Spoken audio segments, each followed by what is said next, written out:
For most of the last century, America sold a simple story about the end of work. You put in your years, you got the gold watch, and then you stopped. The porch, the pension, the rest you had earned. But walk through almost any store, drive past almost any job site, and you will see the other version. Nearly 1 in 5 Americans over 65 is still working, not for fun, for rent, for groceries, for the gap between what they saved and what living actually costs. So how does a country retire when a growing share of it never really gets to? To understand why not retiring became normal, you have to look at how retirement was supposed to be paid for in the first place. For decades, people talked about a three-legged stool. Leg one was Social Security, the government check you earned by paying in through your working life. Leg two was a pension, a monthly payment your employer promised for the rest of your life once you retired.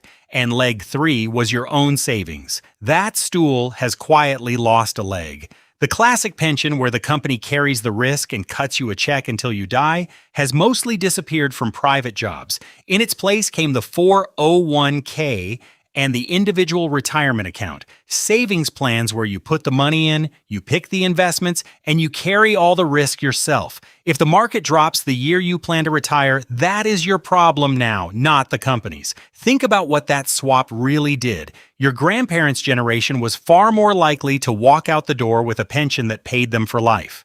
Yours is far more likely to walk out with an account balance and a stack of decisions. The company used to owe you a check. Now it owes you nothing once the last paycheck clears. Social Security was never built to do the whole job. It was designed as a floor, not a full replacement for a paycheck. For someone who earned an average wage, it replaces only about 40% of what they used to make. And people are living longer, which means the money has to stretch across more years than it used to. So here is what happened. The risk moved off the company's books and onto yours. A lot of people arrive at 65 having done everything they were told and still come up short. And when the math does not work, there is one lever left to pull. You keep working. Let's put real numbers on the gap because this is where the whole thing lives. Start with what people actually have. According to the Federal Reserve's most recent survey of household finances, the typical American aged 55 to 64 has about $185,000 saved for retirement. And that is the median, the person right in the middle, which is the honest number to use here. The average is much higher, but only because a small group of very large accounts drags it upward. For most people, $185,000 is the real picture. Plenty have far less. More than half of households report no dedicated retirement savings at all, and roughly 1 in 4 has nothing. Now turn that $185,000 into income. Financial planners often use a rough guide where you can pull about 4% a year from your savings and hope it lasts. 4% of $185,000 is about $7,400 a year. That is not a salary. That is barely a cushion. Then add Social Security. The average retired worker's check is around $2,000 a month, which comes to roughly $24,000 a year. Put the two together and a typical person is looking at maybe $30,000 a year to live on. In much of the country, that covers the basics and not much else. Rent, food, insurance, the car, one medical bill, and you are done. And you can see the result right in the numbers. Back in 2000, only about 13% of Americans over 65 were still in the workforce. Today, it is nearly 1 in 5. Among people 65 to 69, it is closer to 1 in 3. That climb is not a passing trend. It is a country quietly rewriting what the end of a working life is supposed to look like. Here is what that means in plain terms. For millions of people, the money runs out before the life does. The retirement they can afford is shorter than the retirement they will actually live, so the paycheck stays. Working past 65 stops being a choice about staying busy and becomes the thing quietly holding the whole budget together. The cost of not retiring is not measured in dollars. It is measured in the years of your life you keep trading for them. So if the savings do not cover it, how do older Americans actually put together enough to live? The answer is that most of them build a patchwork, and it is worth seeing the pieces. Look at where income for people over 65 actually comes from. Roughly speaking, Social Security provides about 30% of it. Wages, money from a job, make up around 27%, pensions and retirement accounts at about a quarter, and income from savings and investments fills in the rest. Notice what that means. For the 65 and older population as a whole, working is nearly as big a source of money as Social Security itself. The paycheck is not a side note, it is a main pillar. Now, who is on the other side of that paycheck? Employers get something real out of this arrangement. They get experienced workers, often part-time, often without the pension obligations that used to come with keeping someone around for decades.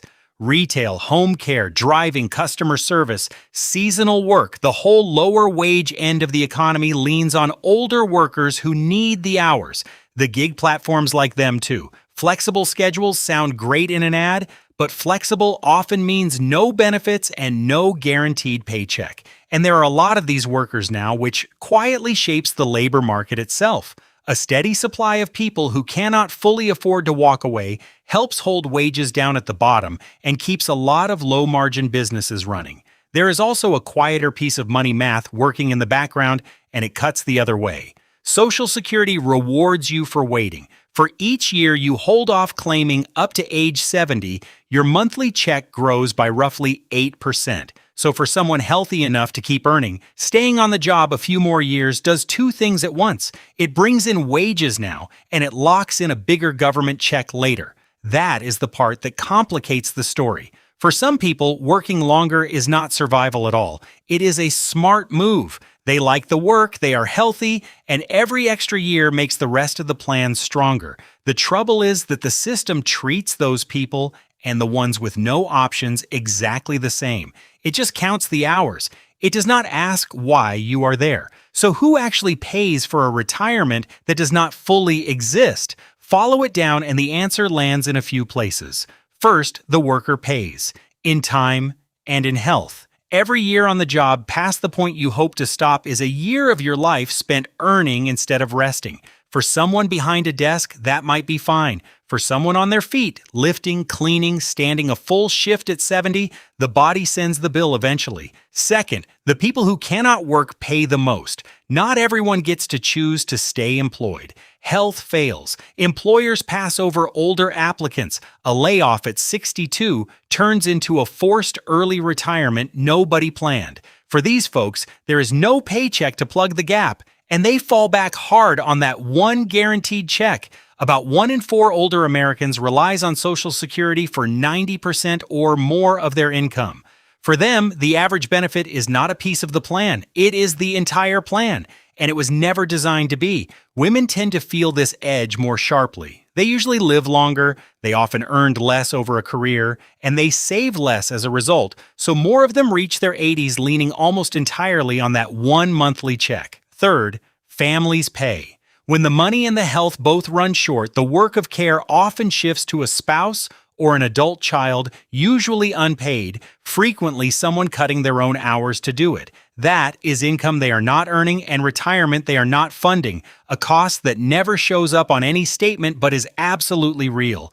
And for those with nothing left, the last stop is a thinner safety net. There is a separate program for very low-income older and disabled people that pays a modest monthly benefit, and there is Medicaid, the state and federal health program for people with almost no assets. It is a floor. It keeps people alive. It does not deliver anything resembling the retirement people pictured. The bill for a missing retirement, in the end, mostly gets paid by the person living it.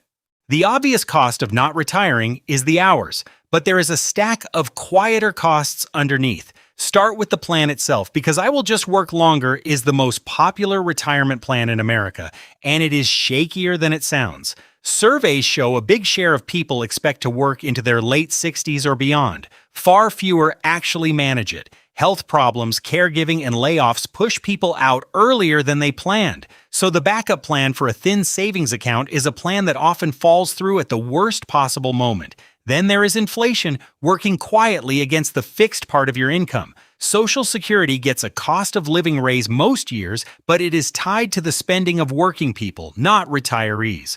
Older folks spend more of their money on healthcare, and healthcare tends to rise faster than almost everything else. So the raise arrives, and it still does not quite keep up with the bills that actually grow in later life. Health coverage adds its own bite. Medicare, the government health insurance for people 65 and older, does not make medical costs disappear. Premiums get pulled straight out of the Social Security check before it ever reaches the bank, and every year that slice tends to grow. There is also the quiet toll of a shrinking window. The longer you have to stay on the job, the fewer healthy years you have waiting on the other side to actually enjoy it. Time spent earning late in life is time you do not get back, and that is a cost no raise ever pays you for. And there is the cost you cannot put on a spreadsheet.